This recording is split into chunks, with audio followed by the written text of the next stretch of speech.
নানা ধরনের বিপদ আপদ দিয়ে আল্লাহ তাআলা আমাদেরকে পরীক্ষা করবেন। তবে ইন্টারেস্টিংলি মজার বিষয় হচ্ছে পরীক্ষাটা এক একজনের এক এক রকম। পুরো পৃথিবীটা একটা পরীক্ষা ক্ষেত্র, কিন্তু কারো প্রশ্নপত্রের সাথে কারো প্রশ্নপত্রের কোনো মিল নাই। সুবহানাল্লাহ। আমার পরীক্ষা একরকম, আপনার পরীক্ষা আরেক রকম, ওই ভাইয়ের পরীক্ষা আরেক রকম। সবাই পরীক্ষার্থী। কারোর জন্য পরীক্ষা হচ্ছে সে খুব অসুস্থ, প্রচন্ড অসুস্থতা, তার জন্য পরীক্ষা। ক্যান্সারের রোগী, ডক্টর বলছে 4th স্টেজে চলে আসছে, কয়েক মাস বাঁচতে পারে, এটা তার জন্য পরীক্ষা। আবার কারো দেখবেন যে খুব একটা অসুস্থতা নাই, অসুস্থতার ঝামেলা নাই, কিন্তু তার দারিদ্রতা আছে, তার আর্থিক অনটন, এটা তার জন্য পরীক্ষা। আবার কারো দেখবেন অসুস্থতাও নাই, দারিদ্রতাও নাই, তার দাম্পত্য জীবনের সমস্যা।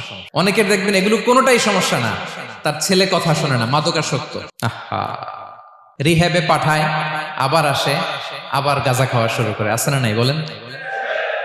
দেখেন তার পরীক্ষাটা আবার আলাদা। তাহলে পরীক্ষা ছাড়া, বিপদ আপদ ছাড়াই দুনিয়াতে কেউ নাই।